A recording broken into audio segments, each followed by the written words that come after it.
caras, eles falaram assim, cara, mas o povo, vamos lá, árabe, tá muito bem,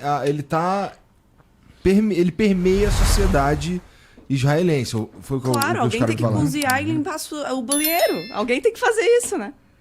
É isso. Agora, vamos lá, se a gente não consegue encontrar com facilidade um médico árabe. É isso que vocês estão dizendo? Não, eu acho que, por exemplo, em Israel, certo? Você tem uma situação de maior integração, só que como cidadãos de segunda classe. Isso é muito claro. Tá. Você sabe, e como é que você sabe disso com certeza?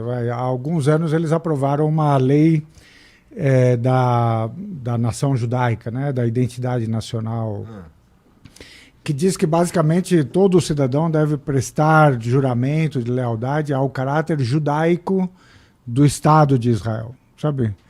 Ou seja, o Netanyahu tem uma fala dele dizendo: eles podem viver aqui entre nós, mas este país é nosso, certo? Quer dizer, isso, Israel, a Cisjordânia, diferente de Gaza, né? Porque a Cisjordânia é atualmente ocupada. Então ali você tem um sistema que é de um governo, de uma ocupação militar, que tem um regime de apartheid mais claramente posto, porque é isso, o cara não tem acesso às estradas, às mesmas estradas, ele não tem acesso às mesmas escolas, ele não tem acesso à água, ele fica cercado por muros, enquanto que os colonos israelenses têm total liberdade, e nisso eles vão ocupando cada vez maior espaço e tendendo a expulsar os palestinos. Em Gaza, pior ainda, porque é a situação da prisão a céu aberto, né? Que sofre um castigo permanente. Esses caras que estão em Gaza, eles não conseguem escapar para o Egito? Então, hoje o plano do Netanyahu, se ele conseguir ir adiante, porque a gente pode falar da questão militar, de como está a batalha, mas o Netanyahu hoje, o projeto dele é justamente esse, expulsar o pessoal de Gaza para o Egito. Essa é a ideia. E o Egito está dizendo, não, sabe, não vou receber 2 milhões de refugiados.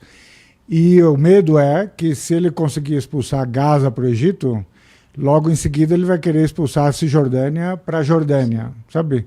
E aí formar o mapa que ele mostrou lá na ONU, da Grande Israel, do Grande Israel, entendeu?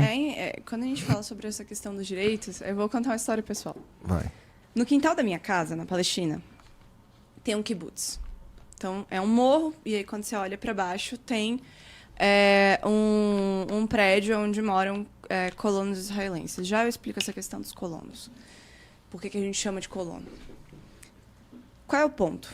A minha família está ali na Palestina há pelo menos uns 400 anos. A nossa casa é uma casa de pedra, é muito antiga. E durante todos esses anos, até 68, minha família viveu do cultivo de azeitona. Então, a gente sempre plantou azeitona. Inclusive, agora é um desespero muito grande, porque corre o risco da gente não conseguir colher a azeitona, e aí minha família passa fome lá. Então, tá uma situação complicada. Esse prédio que está lá, aquele território era da minha família. Hoje a gente não pode entrar lá. Mas se você, Igor, falar, me converti ao judaísmo, quero morar em Israel, você pode ir. Compreende? A gente tem uma ligação com a terra de centenas de anos. E aí, por que a gente fala porque são colonos? Porque a Palestina vive um regime colonial há 76 anos. Eu acho que é muito importante que a gente fale isso. Porque quando as pessoas olham para o ocorrido do dia 7 de outubro, elas olham para aquela situação isolada. Mas não veem que os palestinos hoje são, segundo a própria ONU, tá? O maior grupo de refugiados do mundo. A gente tem cerca de 6 milhões de refugiados, e isso não acontece no dia 7 de outubro. Isso não é por acaso. A Palestina vive um estado de apartheid internacionalmente reconhecido, inclusive por um país que foi um estado de apartheid, que é a África do Sul.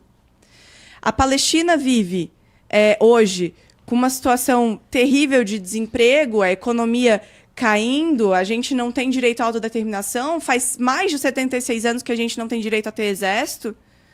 Então, será que realmente a situação é do dia 7 de outubro? Quando os palestinos começaram a ser expulsos de suas terras, Não existia Hamas. O Hamas nasce em 87. A gente começa a ser expulso em 47. Com o massacre de Deir Yassin. Então, pô, será que esse argumento de que o povo palestino tem que pagar o preço porque tem um grupo terrorista entre eles é real? Porque se isso for real, porra, que preço alto, né? A gente tá pagando preço há 76 anos. E aí, enfim, é essa a situação do povo palestino no momento, sabe? Sim, eu acho que tem que ter uma coisa quase que como um mantra, sabe? Porque a gente...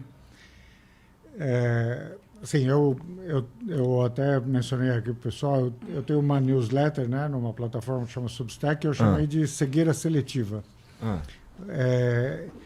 E por que eu me refiro a cegueira seletiva? Porque tem dramas que a gente não vê e tem os dramas que, por alguma razão, a gente vê, sabe? E o drama da Palestina é o drama que a gente não vê por excelência, sabe? Porque eu digo assim, a gente vive no mundo, no século XXI, em que, de fato, tem um Estado que tem um sistema de apartheid. Isso eu estou falando da definição legal do apartheid no direito internacional. É um sistema de segregação étnica ou racial. Sabe, isso é escritinho o que está acontecendo na Palestina. Você tem um sistema que expulsa as pessoas das suas casas para substituí-las por gente vinda de outros lugares do mundo, porque essas que estão vindo do outro lado do mundo são judias e essas que estão aqui são palestinas, ainda que com ligações centenárias com a terra, sabe? E você tem uma situação de ocupação ilegal, que essa é reconhecida pela ONU por todos os países do mundo. Nem os Estados Unidos vão te dizer que não há uma ocupação nos territórios de 67, que é a Cisjordânia e Gaza. Tá?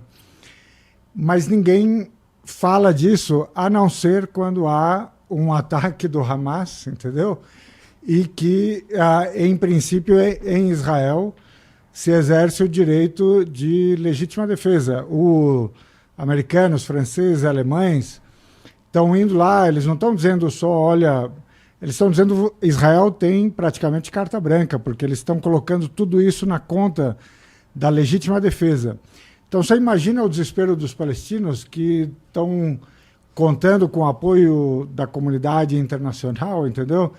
Para acabar com o apartheid, para acabar com a ocupação, para acabar com a limpeza étnica, quando eles veem que, o pessoal vem para apoiar Israel para dizer, pode bombardear o hospital, pode continuar a expulsar o pessoal porque vocês estão dentro do seu direito de autodefesa. Você imagina o drama de você viver uma tragédia dessa e não ser visto, sabe, pelo mundo? Claro que você é visto pelo mundo, as pessoas estão saindo aos milhares em Londres, em Berlim, em Paris, as ruas, né, para apoiar a Palestina, para dizer que tem que acabar o drama da Palestina. Mas os governos não estão vendo, sabe? Os governos, ou pelo menos, não estão mostrando que estão vendo, né? Lá em